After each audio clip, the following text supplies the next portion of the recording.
Hey dog people, today we are going to talk about Kyle with Confident Canines here. Thanks for checking out the channel. Today we're going to talk about building confidence in dogs. My company is called Confident Canines, so building confidence in dogs is obviously something that I think is important. This is something that kind of strikes people as weird sometimes. They're like, my dog needs confidence. What do you mean my dog needs confidence? Like, how can you, why would that be the case? And they have a hard time connecting, a lack of confidence to whatever issues they're dealing with. But believe it or not, it's actually very often the primary issue. And there's a lot of things that go along with that. But very often, a lack of confidence is a huge, huge piece of the puzzle. Confident canines.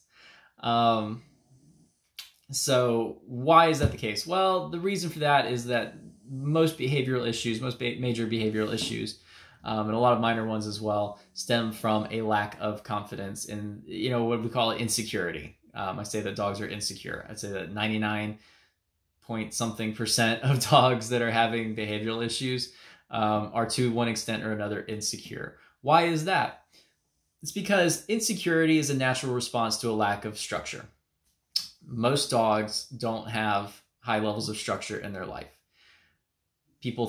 Sometimes people think that they do. A lot of times people realize that their dogs don't have a lot of structure, but sometimes people think they have a lot of structure in their dog's life. But if we really take a look at it, it's not entirely true. Their dogs have tons of freedom, and their dogs are making tons of choices for themselves. And because they haven't had a lot of training or a lot of effective training, those choices aren't always good choices, and then those bad choices become habits. And there you go. Now you have a behavior problem. So when dogs are reactive on the leash, it's most likely because they're insecure. When dogs are anxious, it's most likely, that one's obvious because they're insecure. When dogs are fearful, it's because they're insecure. Very often when dogs are aggressive, it's because they're insecure. Some dogs are just purely aggressive, and these can come down to genetic reasons and past experiences and things like that.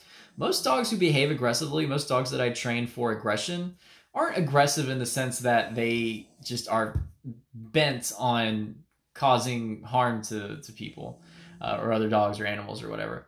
It comes from a sense of insecurity. If we kind of think about it like the schoolyard bully, what's sort of like the stereotype of the bully in school, right? Well, it's that he's the most insecure person, he or she is the most insecure person, out on the schoolyard. And that's why he or she is the bully. And, that's often true, probably. I don't know. But it's certainly true in dogs. It becomes a show. It becomes a way of managing, your world. And, they find that it works, and so they keep doing it. And so how do we build that confidence in dogs? Just the opposite. We put in high levels of structure for our dogs. We constantly give our dogs guidance on what we want them to be doing, whether it's walking with us in a nice heel, holding a down stay if we're out and about, going on place and laying down, for as long as we need them to, going in their crate and being calm and quiet. It's that every step of the way, we're indicating to our dogs what we want them to do. Sure, they can have some playtime or some free time, where we throw the ball or our dogs play if that's something that's appropriate for them and something that they enjoy. We can go to the park and let them sniff around and explore if that's something that they want to do. But that's such a small part of the day. That might be like 30 minutes or something, or 2 like 30-minute sessions. But the rest of the day, what does your dog's day look like? Is it structured? Are you telling them what to do, and are they listening? And that just takes so much weight off your dog's shoulders when they realize it's not their job to figure all this out. It's not their job to make all these decisions for themselves. I tell people dogs are like a 5-year-old that never grows up. We would not expect a 5-year-old to just navigate through life in our household, basically making like 80 or 90% of their own decisions, and have a productive, healthy lifestyle or even a good state of mind. The kid would probably become anxious, nervous, insecure, unsure, and find coping mechanisms to deal with that. And that's exactly what we see in dogs. They become unsure, they become insecure, and they develop coping mechanisms. And just like people, We all, we might take 10 anxious people, but then each of those 10 people might be dealing with that anxiety in a different way.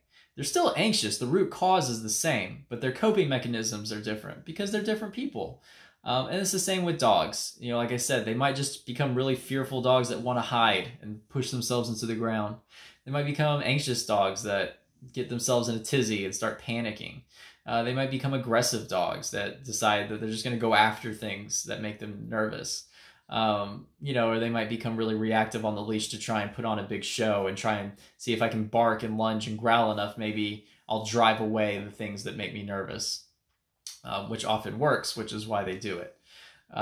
So it's funny because such a whole host of symptoms can come from the same place, the same problem.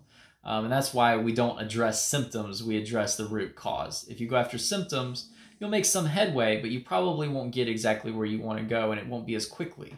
And you won't have as strong a foundation. When you address that root cause, you lay a stronger foundation, and a lot of the symptoms then just go away on their own because they were just symptoms. And the ones that don't fade away, the ones that still remain habits, become a lot easier to address as they crop up. So how do you fix all this? How do you build confidence in dogs? By high levels of structure.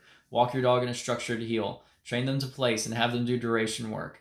Train them to be calm in the crate, and so they can go in there and relax when you can't supervise them. Train them that they have to come when you call, so that way you can take them places and have them be off leash, but still have a lot of structure with it. And really enforce all of those rules, boundaries, and limitations that you place on your dog. Create expectations for their behavior and enforce it. And obviously there's a lot that goes into all that, but that's how you fix it. That's what a training program is. So that's how you build confidence in dogs. It's not exactly a how-to, but it's sort of the theory behind it, and why you do the how-tos. So for more information on how to do any of those things, feel free to reach out to me. I'm happy to answer as best I can. Until then, thank you for watching, and I'll see you next time, and goodbye.